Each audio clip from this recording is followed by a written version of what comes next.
Have you ever watched a thunderstorm from indoors? The world outside transforms into a dramatic stage, with rain lashing against the glass and flashes of light illuminating the sky.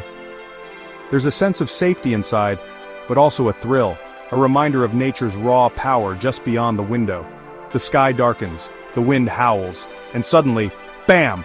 A flash of lightning splits the sky, followed by a booming thunder that rattles the windows and echoes through the city. For a moment, night turns to day, and everything seems to pause in awe of the spectacle. For centuries, people have been both awed and terrified by lightning. It's a force that commands respect, inspiring stories, legends, and even superstitions.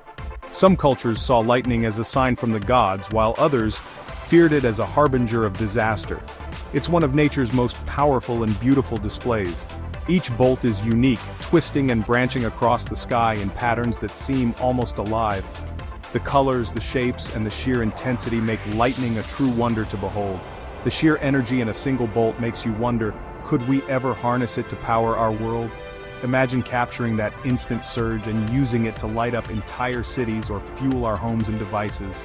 This question has fascinated scientists and dreamers for generations. The idea of turning a wild, unpredictable force into something useful is both daunting and exciting. It's a challenge that has sparked countless experiments and theories.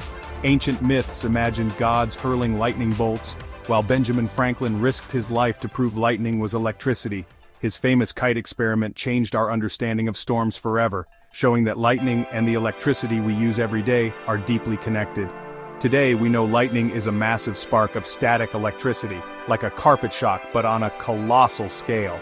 The difference is, while a static shock might make you jump, a lightning bolt can carry up to 1 billion volts and heat the air to thousands of degrees. The idea of capturing this wild energy is thrilling. It's like trying to bottle a tornado or catch a star, an almost impossible task, but one that pushes the boundaries of what we think is possible. A single bolt can be hotter than the sun's surface and travels at incredible speeds, faster than you can blink. The energy released in just a fraction of a second is enough to power a small town, if only we could capture it. We've built dams for rivers and turbines for wind, so why not bottle lightning? The challenge lies in its unpredictability and sheer force, but the dream remains alive.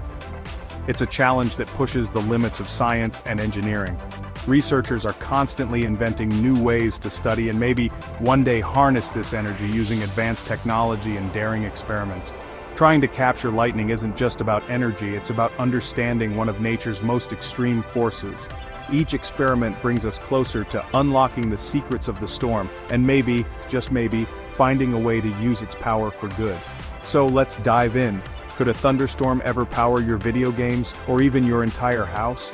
Let's find out as we explore the electrifying world of lightning. Scene transition. So how much energy does a lightning bolt really have?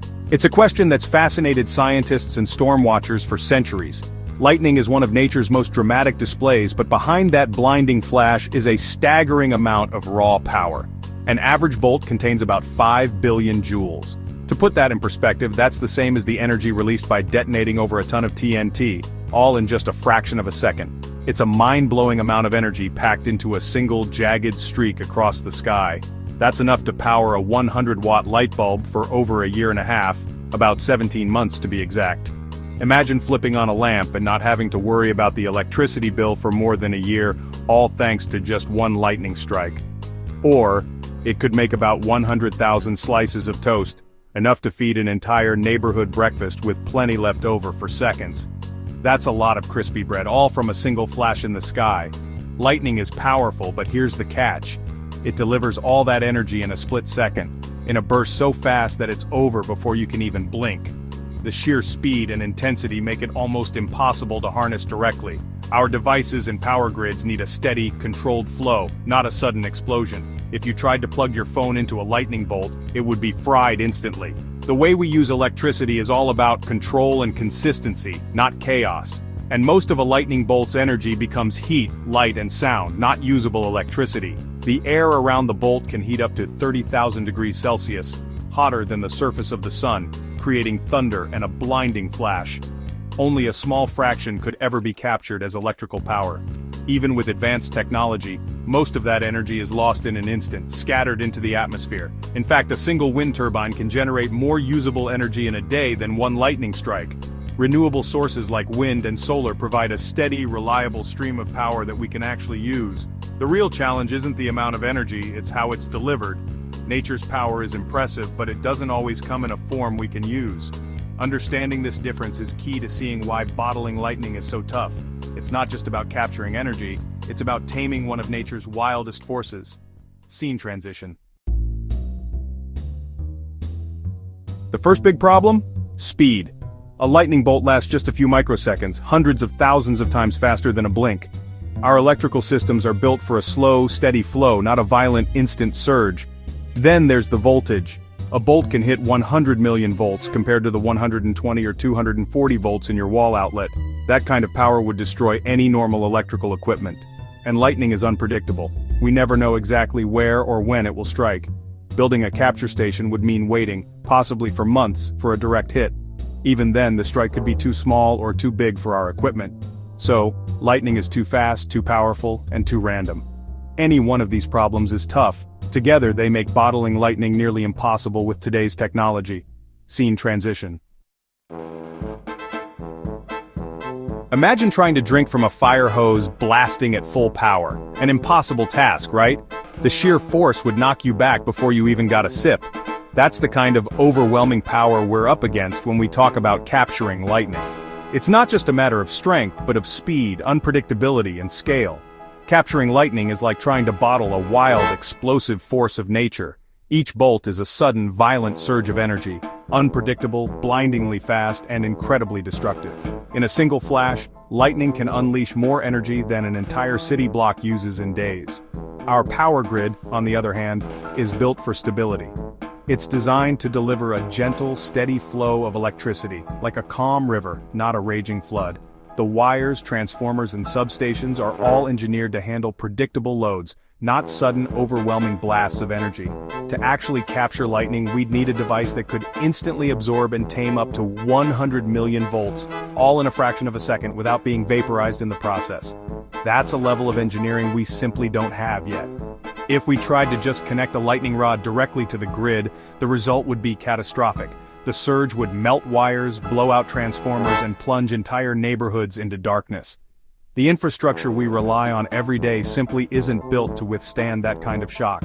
That's why, instead of capturing lightning, we use surge arresters and grounding systems. These devices are designed to safely divert the immense energy of a lightning strike straight into the earth, protecting our equipment and keeping the lights on. The real challenge isn't just being in the right place at the right time to catch lightning, it's surviving the encounter. Lightning is deadly, and even the best protective gear can only do so much against its raw power. To even begin to harness lightning, we'd need materials and electronics far beyond what we use today. They'd have to withstand extreme temperatures, massive voltages, and react in microseconds, faster than the blink of an eye. Right now, trying to capture lightning is like building a dam out of paper cups to stop a tsunami. The forces involved are simply too great for our current technology to handle. The scale of the force is just too great for our current tools. Until we invent new ways to control and store such immense energy, lightning will remain a wild force, untamed and untouchable. Scene transition. Scientists have tried some wild ideas to capture lightning. In Florida, they launch rockets trailing copper wires into storms, guiding lightning to a specific spot for study. It works for research, but it's expensive and destroys the rocket, using more energy than you get back. Another idea, high-powered lasers that create a path for lightning by ionizing the air. In theory, this could direct lightning to a capture facility, but the lasers use enormous amounts of power and aren't practical yet. Both methods are great for learning about lightning, but not for generating usable electricity. We can guide lightning, but we can't make it a reliable power source. Scene transition. 9. Let's say we could capture a lightning bolt. Where would we store all that energy? Lightning delivers its power in microseconds, but our best batteries need hours to charge. If you tried to charge a phone battery with lightning, it would vaporize instantly. Supercapacitors can absorb energy quickly, but to store a full bolt, you'd need a bank the size of a building. Even if we could build it, it would be expensive and only useful for rare, random strikes. The real problem isn't just capturing lightning, it's storing it safely and efficiently. Right now we don't have a bucket big or fast enough to hold a lightning bolt. Scene transition. 11. Instead of chasing lightning, some scientists are exploring gentler sources of atmospheric electricity. The air always has a weak electric field, even on sunny days, called fair weather electricity. Researchers are testing ways to harvest this steady trickle using tall towers or balloons. It's a tiny amount of power, but it's always there. Nature also inspires us. Electric eels generate powerful shocks using stacks of specialized cells. Studying how eels control electricity could lead to new battery designs. Even if we can't use lightning directly, learning from nature and the atmosphere could spark future breakthroughs. Scene transition. 10. So, can we capture lightning? For now, the answer is no. Lightning's speed, power, and unpredictability make it impractical as an energy source. That's why we rely on solar and wind. They're steady, reliable, and getting cheaper every year. But the quest to understand lightning still matters. Every experiment teaches us more about our world and leads to new discoveries. Studying lightning helps us protect airplanes, buildings, and power grids. The pursuit of the impossible drives science forward and inspires future innovators. Even if we never power our homes with a thunderstorm, the dream keeps us curious and humble. The future of energy is bright, powered by the sun, the wind, and our endless imagination. End.